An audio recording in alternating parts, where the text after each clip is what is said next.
Allah Subhanahu wa ta'ala. Hadirin yang dimuliakan Allah, karena memang seluruh pintu itu tertutup kecuali pintu yang masuk melalui Nabi Muhammad SAW.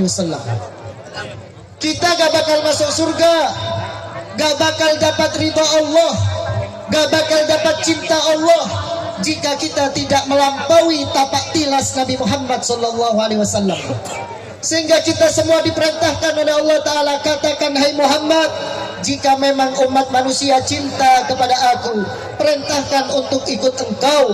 Qul in kuntum tuhibbunallaha fattabi'uni yuhibbukumullah wa yaghfir lakum dunubakum.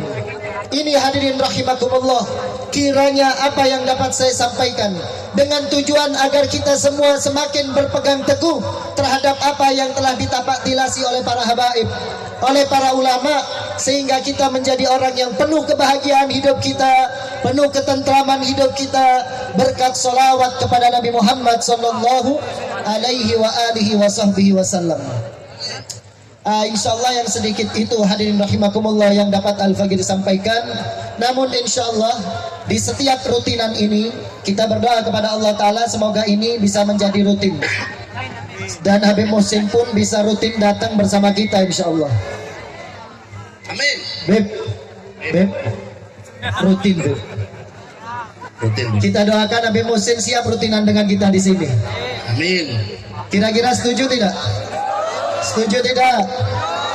Kita sholawatan, kita bahas ilmu, pulang dapat pahala sholawat, dapat pahala ilmu. Nah, jadi adapun randomnya, adapun perjalanan aktivitasnya, insya Allah kita akan baca sholawat. Usai daripada sholawat, sebelum mahalul qiyam, kita akan sampaikan tentang beberapa tema ilmu, mungkin kurang lebih 5-10 menit. Kemudian akan dilanjutkan dengan tanya jawab 3-4 soal. Setelah itu kita langsung mahalul qiyam, kemudian kita tutup acara dengan ziarah. Oh, Ziarah. Doa dulu Ziarah sik. Ya sembarang wis aku manut. Ya. Malah ngomong ya angel wis. Ya, jadi pada kesempatan ini, oh ya, saya kenalkan, ini Pak Raden. Siapa? Yang biasa menemani kita setiap acara ngaji dan ngopi, ya, setiap sebulan sekali. Beliau ini, saya ini ya jarang sholat ya, tapi diajari Habib Muhammad titik-titik oro lah. Oke, mantap sulit. Ini ada pertanyaan Bib dari arek-arek boys ini ya. Ada beberapa pertanyaan ini. Langsung saja pertanyaan pertama ini Bib ya, hukum wala takonan ini tadi ada yang DM Bib melalui DM channel Pak Raden ini ya di Instagram.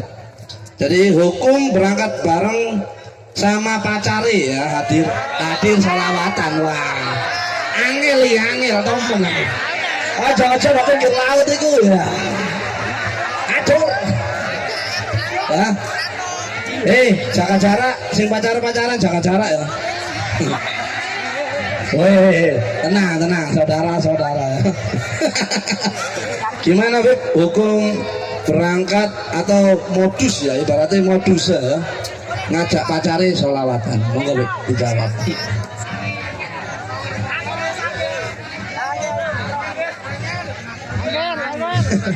Iki user namanya tak rahasiakan Beb, gak isin kok dikodoki koncone kok tampane modus tok. Kita doakan yang pada malam hari ini masih sedang pacaran, kita doakan besok pagi sudah nikah. Amin. Bulan depan sudah punya anak. Itu berarti ya wedding sih. Setahun anak lolos. Kita doakan semuanya dapat hidayah dari Allah Ta'ala. Amin. Ikhwan, yang namanya pacaran itu bahkan niat sholawatan, niat ziarah, niat maca Quran, lah nek wis budal bareng ambek pacare ya dosa. Dosa rek aja kerek-kerek malah. Lomburi ngene. Ya Allah. Sedih aku nonton arek bos iki. Lanjut. Jadi nek ancene, makanya dikatakan ya masyarus sabab man istata amin kumul ba'a falyatazawwaj. Wahai para pemuda, siapa di antara kalian yang sudah condong untuk jima, kepengen untuk kawin, kepengen untuk bisa berduaan dengan seorang perempuan yang bukan mahramnya, maka apa perintahnya? Rabio. Syaratnya cuma siji, manis tato amin kumul ba'ah. Kalau kamu punya ba'ah, ba'ah itu hadirin rahimakumullah murah, gak kayak zaman saiki. Makanya kalau mau menikah jangan mahal-mahal maharnya. Ya, dikatakan ba'ah itu cuma makanan perempuan yang akan dinikah sehari semalam. Ditambah dengan pakaian satu musimnya, satu musim 6 bulan lah. Anggaplah di total paling enggak 1,5 juta. 1,5 juta ditambah sego bungkus, telung bungkus. Sego bungkus 6.000-an. 6.000 ping telu piro? Piro? 18 tambah 1,5 juta piro? 18.000 tambah 1,5 juta. Sego goreng 1.518.000. Iya. Murah hadirin. Sego goreng 13.000 Mek. Modal 1.518.000 kita sudah berhak untuk menikah. Kenapa? Manis tato amin kumul ba'ah. Kalau sudah mampu ba'ah, maka keluarkan kemudian nikah. Tinggal kita cari siapa yang gelem ambek awak deh. Nek model kan gitu nih. Angel. Tapi iki mau. Tapi insya Allah nek saya hari ini gampang payu. Iki yakin iki mau pokok. Tak pangani janganan Beb 500 apa? 5.000-an ngono ora Abah Mustofa. Kurang ajar. Lah wedon ndi kon pangani janganan kok. Jadi pacaran itu untuk alasan apapun tetap dilarang. Tetap hukumnya adalah dosa. Kalau no istilah akan solawatan, goncengan ya gak apa-apa, tetap dosa. Lu kesenggol nyut ya. Sallallahu Nabi Muhammad. Nggih, sesepuh yai nggih, pangapunten nggih. Kula niki nggih uraan aja. Apa maneh? Angel soalnya. Kalau sama jelasnya. Ya. Ya, pertanyaan yang kedua, Rek, ya. Jadi pangani janganan mana lho ya. Urap-urap lho, Rek, karo janganan urap-urap. Ya, kita sambil untuk pertanyaan yang hadirin. Jadi yang memang biasa merokok silahkan merokok karena kita setting sesantai-santai mungkin. Lah, rokok ono, ngopine sing dorong oleh kopi. Tuku. Ya. Oh iya. Berarti pertanyaan di DM dulu ya. Ya, ini pertanyaan dari Hambao juga ya. Aslinya ono sih cuma tak sembunyikan ya. Beb, minta amalan ya biar hutang lunas ya. Ono siji rek amalan nih. Sauren. Ya. Lunas temen. Mangga Beb. Ya, memang di antara kita itu kadang sulit ya untuk lepas dari yang namanya hutang. Bahkan hutang itu wajib untuk dibayar. Orang yang mati syahid, kalaupun dia nanti janji bagi orang yang mati syahid itu bighairi hisab, gak akan dihisab oleh Allah Ta'ala.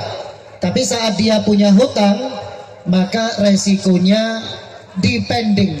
Sampai kapan? Sampai hutangnya itu lunas terbayar. Makanya ketika seseorang mempunyai hutang, fokus terlebih dahulu untuk membayar hutang. Sampai ulama-ulama fikih itu mengajarkan kamu gak boleh beli selain daripada makanan pokok kalau masih punya hutang. Kau le tuku HP, kau le tuku klambi, kau le tuku rokok, kecuali mau kanggo pak mangen sedina ping 3 iku tok. Selama kapan? Selama masih punya hutang. Harus dibayar dulu. Harus lunas dulu. Baru bisa untuk membeli yang lain-lainnya. Itu bagaimana para ulama fikih itu sangat menekankan kepada kita semua untuk membayar hutang yang ada pada setiap kawan kita atau teman yang kita kenal. Sampai ancamannya dipending saat dirinya itu memang ditakdir untuk mati dalam keadaan syahid. Sampai kapan? Sampai usai terbayar hutangnya. Lalu gimana Beb cara untuk agar lunas hutangnya? Yo, mang sing betul dibayar. Sahuran. Nek gak disahur masih sampai kapan? Yo gak wah. Kak lunas, Beb. Gak lunas. Jadi harus dibayar hutangnya. Ndak. Jadi begini hadirin, banyak amalan-amalan agar mempermudah rezeki kita. Orang itu kalau sudah rezeki hartanya melimpah, insya Allah utangnya bakal kebayar kabeh. Ya. Saya ada satu amalan yang cukup mudah untuk diamalkan, cukup dibaca setelah sholat subuh. Cukup dibaca setelah sholat subuh. Amalan ini kalau rutin dibaca, maka insya Allah ada dua kemungkinan. Kemungkinan pertama, kita akan bisa bayar hutang. Kemungkinan kedua, sing ngutangi gak bakal lagi ngelali. Enak kan? Amalannya dibaca setiap ba'da sholat subuh, ada di Wirdul Latif.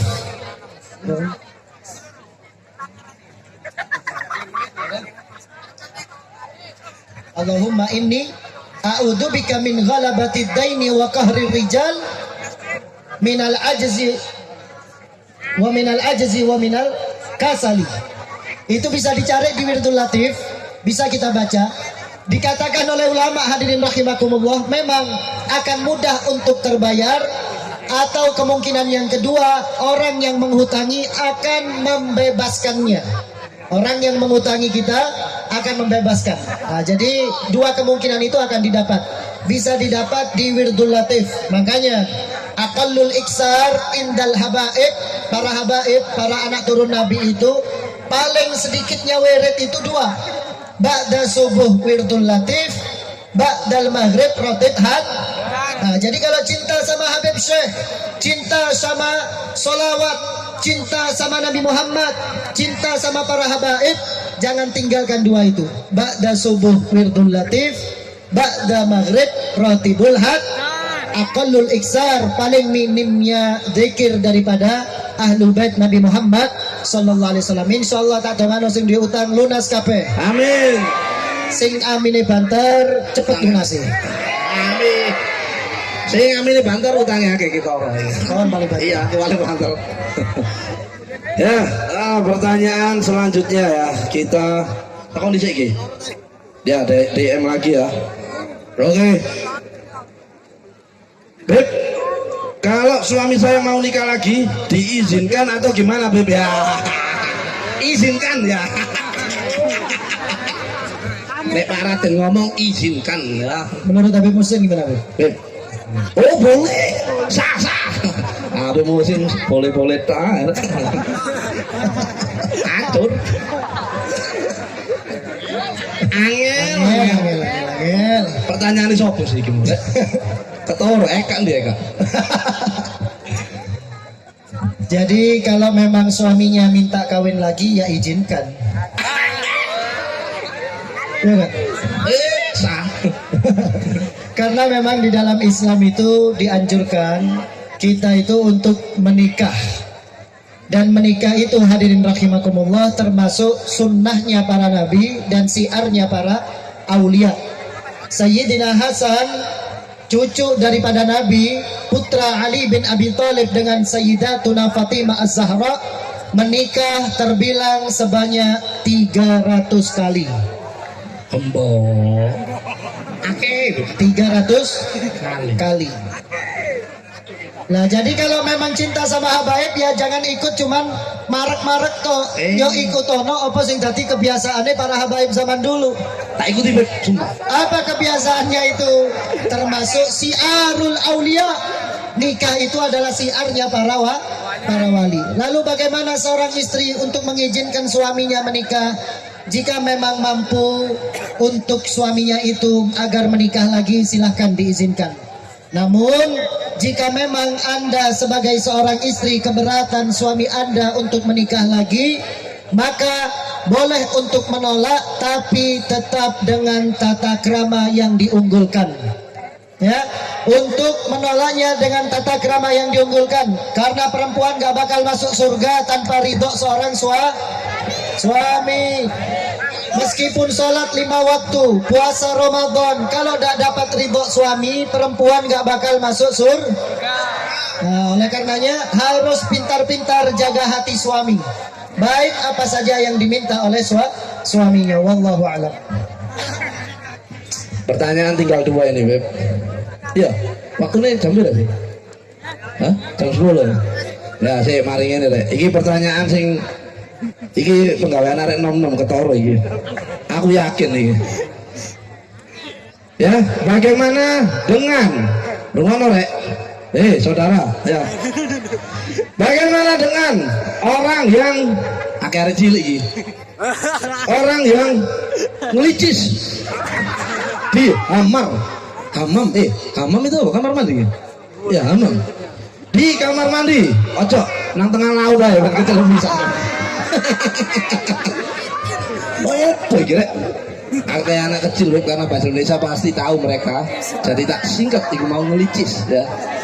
Jadi bagaimana hukum dengan bagaimana dengan orang yang ngelicis di hamam? Monggo. Bagaimana hukum onani maksudnya ya? Kamen sabdo tak. Ya, karena memang ilmu itu harus diperjelas, nggak boleh samar-samar. Engko nek samar-samar akhirnya pahami samar-samar ya. Bagaimana hukum onani di kamar mandi dengan sabun atau sejenisnya?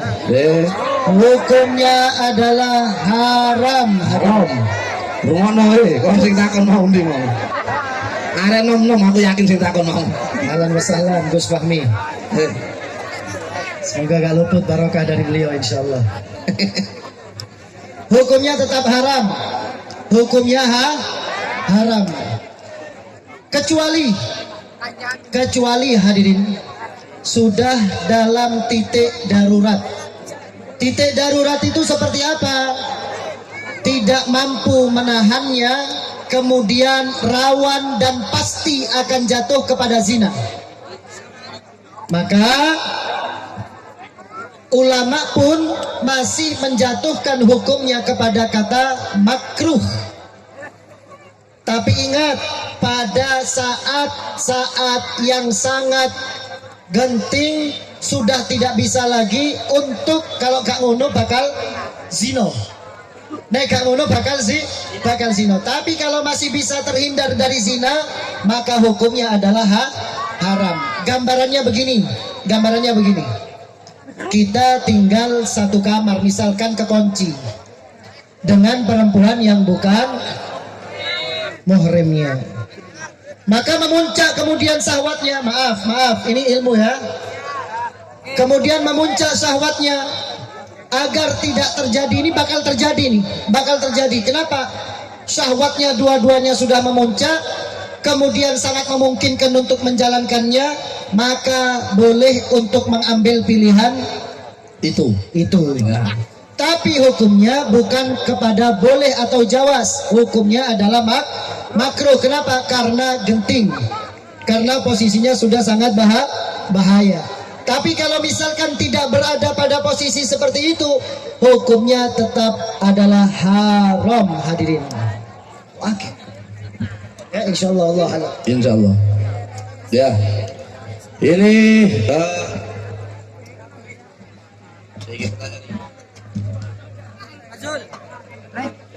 jadi gini Beb, saya punya teman ya. Dia mualaf, tapi sejak lahir dia kan Nasrani atau non-Islam, dan di dalam dirinya dia masih mengakui keberadaan Tuhannya. Bagaimana hukumnya agama yang sekarang dia mualaf? Sambil guyon aja makan kita. Betul iki yo. Gorengan aja dinten oleh. Oh enak. Beb, ya. Jadi gini Beb, saya punya teman, dia mualaf, tapi sejak lahir dia kan Kristen atau non-Islam, dan di dalam dirinya dia masih mengakui keadaan atau keberadaan Tuhannya. Bagaimana hukum agamanya yang sekarang? ya apa hukumnya agama saiki? Dek iku mlebu Islam tapi ya percaya Sing ngakoni Yesus. ya iku. Aku Ya, kayak berarti dia bukan mu'allaf. Ya dikatakan mu'allaf itu dia sudah bersyahadat akan ketuhanan Allah dan kenabian Nabi Muhammad, Al-Quran sebagai kitabnya, percaya kepada hari kiamat, percaya kepada malaikat, percaya kepada para anbiya. Maka saat sudah seperti itu dia bisa dikatakan muslim. Tapi kalau misalkan dia masuk Islam kemudian masih meyakini bahwa Tuhannya bukan Allah, maka dia belum dikatakan sebagai muslim. Makanya perlu juga mengedukasi bagi siapapun yang menerima orang untuk masuk ke dalam agama Islam. Begitu dia masuk ke dalam agama Islam, saat itu juga mu'allaf tersebut menjadi tanggung jawab para ulama yang ada di sekitarnya. Kudu diramut, kudu diajari corone sholat, corone wudhu, diajari tauhid, diajari akidatul awam. Biar apa? Biar menjadi muslim yang sejati. Kenapa? Karena mu'allaf kalau dia semakin paham tentang Islam, dia akan semakin cinta kepada agama Islam. Ya, seperti itu. tadi kurang Islam. Kurang Islam berarti ya? Oh. Pertanyaan terakhir, Beb. Ada 3 pertanyaan yang belum dijawab. Nanti kita dijawab saat live Instagram ya, sampai ya. Insya Allah ya. Terus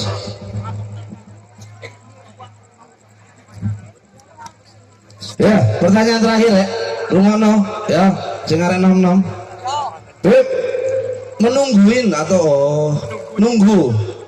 menungguin istri orang jadi janda boleh nggak, Beb? Masya Allah. Malah perawan ini wakil rek, Masya Allah. Aku pertanyaan hari itu sing tang itu loh. Aku yakin kok bilang aku kikir gini. Ketor rek, tang ngenteni janda, ya Allah. Gimana di hukumnya, Beb? Saya itu juga pernah ya. Pernah. Pernah ngenteni. Saya pernah naik mobil. Di depan saya itu ada truk. Lah di belakang truk itu ada tulisannya, "Ku tunggu Janda. Dan lebih parah lagi, baru-baru ini keluar itu judul lagu. Jambu alas. Bojomu, Bojoku semangat lu, bojomu semangat. semangat lu. Iya. Apa lah di Pak? Lagu bulanmu biar gak hafal. Kalau cuman menunggu hadirin silahkan. Kalau memang mau cuman menunggu silahkan. Ya, kenapa begitu? Kita tidak dilarang untuk mencintai siapapun. Kamu mau cinta kepada istri orang silahkan. Kamu mau tunggu istri orang silahkan. Tapi ingat dengan satu catatan, jangan sampai kamu mengaplikasikan cintamu itu dengan praktek sampai akhirnya jatuh kepada haram. Misal mulai chatting, Biko. Mbak, iya, bojone wong disopo.